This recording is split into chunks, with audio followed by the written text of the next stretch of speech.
جبکہ دوسروں کے کمالات مٹانے کی کوشش اور آرزو کرنا حسد ہے۔ ظاہر سی بات ہے، اس میں فرق بتایا ہے تھوڑا سا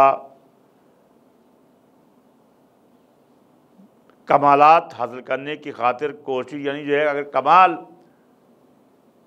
آپ اپنے میں پیدا کرنا چاہ رہے ہیں اور اس کی آپ کوشش کرتے ہیں، تو ظاہر سی بات ہے کہ یہ دوسروں کے کمالات مٹانے کی کوشش یا دوسروں کی کمالات کو مٹانے کی کوشش کرنا یہ حسد ہے، اور اپنے کمالات کو اجاگر کرنا اور اللہ کی خوشنودی کے لیے کام کرنا یہ حسد میں شمار نہیں ہوتا۔ ظاہر سی بات ہے کسی سے جلنا اور حسد کرنا تنگ نظری اور کم نظری کی ایک دلیل ہے، کہ ظاہر ہے کہ جو ہے کہ اللہ نے جس کی قسمت میں جو دیا ہے اور جو لکھا گیا ہے، تو ظاہر سی بات ہے کہ وہ آپ کے حسد کرنے سے، وہ آپ کے جلنے سے وہ مل نہیں سکتا ہے۔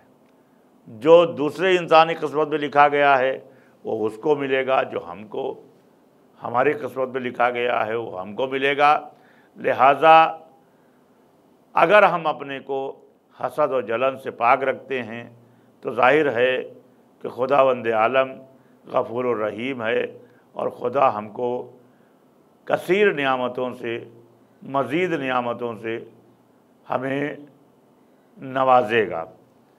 حدیث میں ہم پڑھتے ہیں کہ حسد ایمان کو کھا جاتا ہے، جس طرح آگ لکڑی کو کھا جاتی ہے، اس طریقے سے حسد جو ہے وہ ایمان کو ختم کر دیتا ہے، کہ جس طریقے سے آگ لکڑی کو جلا کر راکھ کر دیتی ہے۔ لہٰذا ہم اس حسد کی وبا سے دور رہیں۔ کہ آج دیکھ لیجئے کہ ایک انسان کی دولت دیکھ کے مرا جا رہا ہے، ایک انسان کے مکان دیکھ کر جو ہے وہ پریشان ہے۔ آخر کیوں یہ حسد و جلن کی چنگاری کیوں؟ ہم کو چاہیے کہ جو ہے کہ ہم اللہ سے مانگیں اور اللہ کی بارگاہ میں ہم اپنے گناہوں کی توبہ کریں۔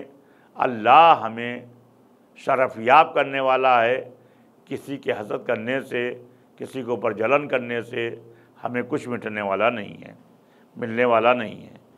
سورہ نساء کی 54ویں آیت میں قرآن فرماتا ہے، کیوں اور ان شائستہ لوگوں سے حسد کرتے ہیں جنہیں خدا نے اپنے فضل و کرم سے عطا کیا ہے۔ ظاہر ہے کہ جو چیز میں کہہ رہا تھا وہی چیز جو ہے سورہ نساء میں بھی آیا ہے، کہ ظاہر سی بات ہے کہ انسان کیوں حسد کرتے ہیں جنہیں خدا نے اپنے فضل سے دیا ہے۔ انہیں معلوم نہیں کہ ہم نے آل ابراہیم کو کتاب اور حکمت اور ملک عظیم عطا کیا ہے۔ ظاہر ہے کہ اللہ مسبب الاسباب ہے، اللہ ہماری اوقاتوں کو دیکھ کے دیتا ہے۔ اللہ جانتا ہے کہ اگر ہم ان مولانا کو زیادہ پیسہ دے دیں گے تو یہ کیا کریں گے۔ اللہ کو چونکہ ہمارا خالق ہے، وہ اس سے زیادہ ہماری شہرت کو کون جانتا ہے۔ لہٰذا ہم اس وبا سے، حسد جیسی وبا سے دور رہیں، تبھی ہماری کامیابی اور کامرانی ہے۔ اور اللہ کی نعمتوں سے ہم ایسا نہ ہو کہ جیسے کہ معلوم ہوا کہ ہم مایوس ہو جائیں، جسے مایوسی کفر کہا گیا ہے۔ مایوس نہ ہوں، بلکہ ہم کوشش کریں کہ اللہ ہم سے راضی ہو جائے، اللہ ہم سے خوش ہو جائے۔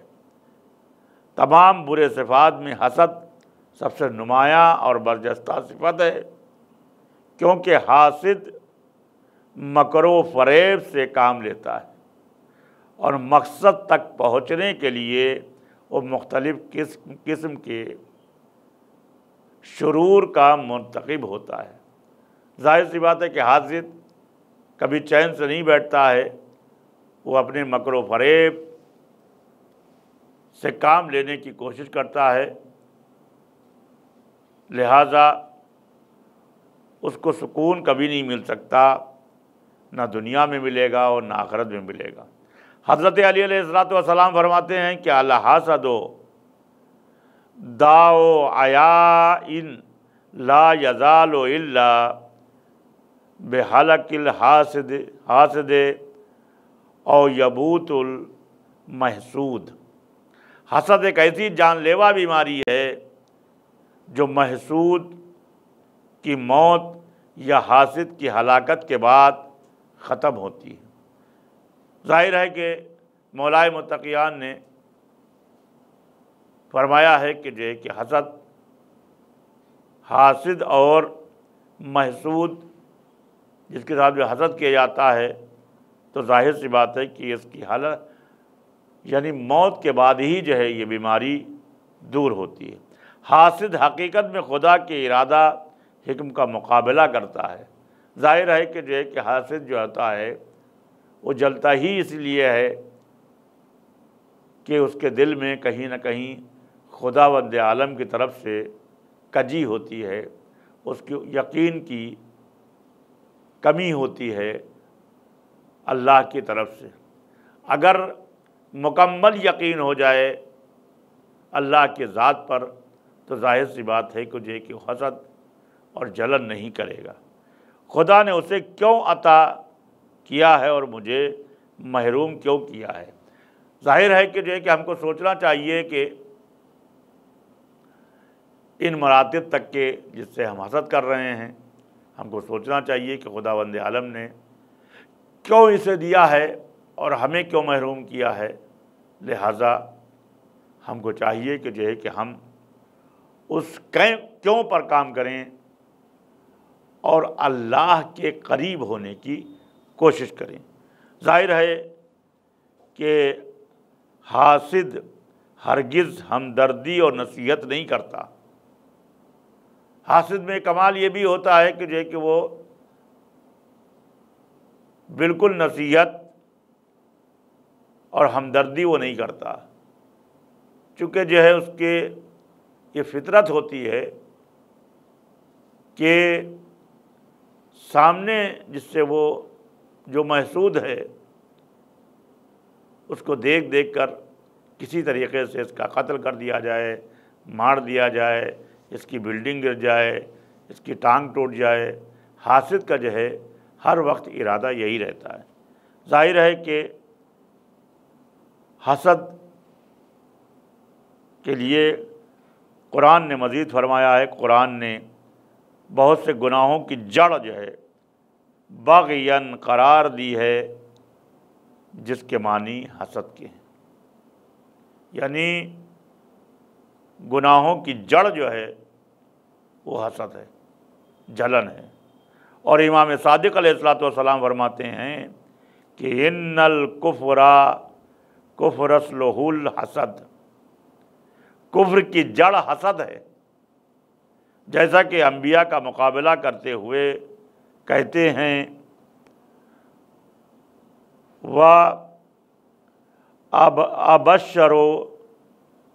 بشر یہدوننا، حاسد انکساری سے کام نہیں لیتا اور شکر ادا نہیں کرتا اور ہرگز دوسروں کے کمالات کا اقرار نہیں کرتا اور حق چھپانے کے گناہ کا جبراً مرتکب ہوتا ہے۔ ظاہر ہے کہ وہ کبھی اس میں ساری برائیاں ایسی پائی جاتی ہیں کہ وہ کبھی بھی اس کو کامیابی اور کامرانی کی طرف گامزن نہیں کر سکتے۔ ہر وقت وہ جلتا رہتا ہے، اپنا خون جلاتا رہتا ہے، لیکن اس کو کامیابی کبھی نہیں مل سکتی، اس لیے کہ دینے والا پروردگار ہے۔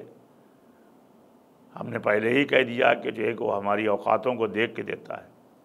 حاسد معمولاً منافق ہوتا ہے، ظاہر سی بات ہے کہ امام نے فرمایا کہ حاسد معمولاً منافق ہوتا ہے، اور منافق کے لیے کبھی ظاہر سی بات ہے کہ جنت میں جگہ نہیں ہے سوائے جہنم کے، جہنم کی آگ میں اسے جلنا ہے۔ لہٰذا ہم ان سب بیماریوں سے دور رہیں اور اپنی آخرت کو جو ہے، آخرت کے لیے کو ہم جو ہے چار چاند لگانے کی کوشش کریں۔ حضرت علی علیہ الصلوۃ والسلام فرماتے ہیں کہ الحاسد یظہر عدہ فی اقوالہ ویخفی بغضہ فی افعالہ۔ حاسد ظاہری طور پر محبت کرتا ہے لیکن باطنی طور پر کینہ اور بغض سے پر ہوتا ہے۔ ظاہر سی بات ہے کہ جو ہے کہ حاسد ظاہری طور سے تو بڑی اچھی چبڑی باتیں کرے گا آپ سے، لیکن داخلی طور سے کینہ رکھے گا۔ جس طریقے کے حاسد ہمارے اور آپ کے آخری نبی محمد مصطفیٰ صلی اللہ علیہ وسلم کے دور میں بھی تھے، کہ ظاہری طریقے سے تو آپ کے سامنے آتے تھے اور آن کے بہتی اچھی باتیں کرتے تھے، چبڑی باتیں کرتے تھے، لیکن باطناً ان کے دل میں یہ ہوتا تھا کہ رسول کا قتل کر دیا جائے، رسول کو مار دیا جائے۔ ظاہر ہے کہ ایسے لوگ اپنے کو جب مسلمان کہتے ہیں یا اپنے کو ایمان والا کہتے ہیں، جو ان کی ایسے لوگ جن کی نسلوں سے بھی لوگ آج اس طریقے کے ہیں، تو بہت ہی شرمندگی ہوتی ہے۔ آج اسلام کیوں بدنام ہوا ہے؟ اس کی وجہ یہ ہے کہ اگر یہ بعد رسول سقیفہ نہ سجتا، جس طریقے سے مولا متقیان علی بن ابی طالب علیہ الصلوۃ والسلام نے کے لیے رسول اکرم صلی اللہ علیہ وسلم نے اعلان کیا تھا، اسی طریقے سے آگے کی زندگی اور رسول اسلام کے مولا متقیان کے ہاتھ میں پوری باغ ڈور رہتی اور خلیفہ بنتے، تو آج یہ کمیاں، یہ ضلالت، جو یہ ہمیں سبکیاں دیکھنے کو مل رہی ہیں، یہ کبھی نہ ملتی۔ جو حکومتوں کے ذریعے سے، جو دوسرے لوگوں کے ذریعے سے جو اسلام پر حملہ ہو رہا ہے، اسلام پر آج مسلسل حملے ہو رہے ہیں، آج اس کا دفاع کو لوگ کیوں نہیں کر پا رہے ہیں؟ اس لیے کہ یعنی آج آبادی تو کروڑوں کی ہے، لیکن ان 72 سے کم ہیں کہ جو کربلا میں امام حسین علیہ الصلوۃ والسلام کے ساتھ میں تھے۔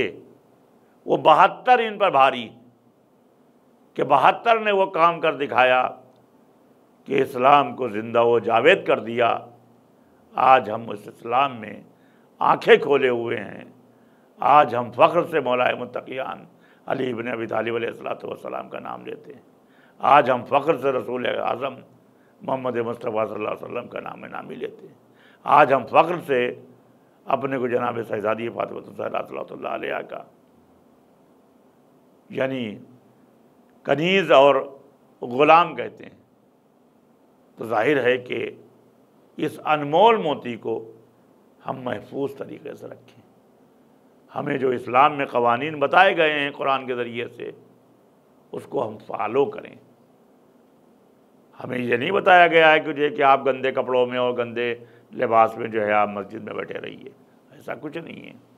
جبکہ اسلام نے سب سے بہترین سینٹ لگانے کے لیے کہا ہے، سب سے بہترین، سب سے اچھا جوتا، سب سے بہترین کپڑے، کہ لوگ آپ سے عبرت حاصل کریں، لوگ آپ کو دیکھ کر آپ سے کچھ سبق حاصل کریں کہ یہ قوم ہوتی ہے، یہ قوم قابل تعریف ہے، ان کا رہن و سہن ایسا نہ ہو کہ کہیں ہماری قوم پر آپ کے ذریعے سے لعنتیں پڑ رہی ہوں۔ تو ظاہر سی بات ہے کہ اگر ہمارے اوپر لعنتیں پڑ رہی ہیں، اگر ہم کو برا بھلا کہا جا رہا ہے، تو اس کی زد میں ہمارے اور آپ کے انبیاء اور ائمہ بھی آ رہے ہیں۔ کتنا بڑا گناہ ہو جائے گا۔ وآخر دعوانا ان الحمد للہ رب العالمین۔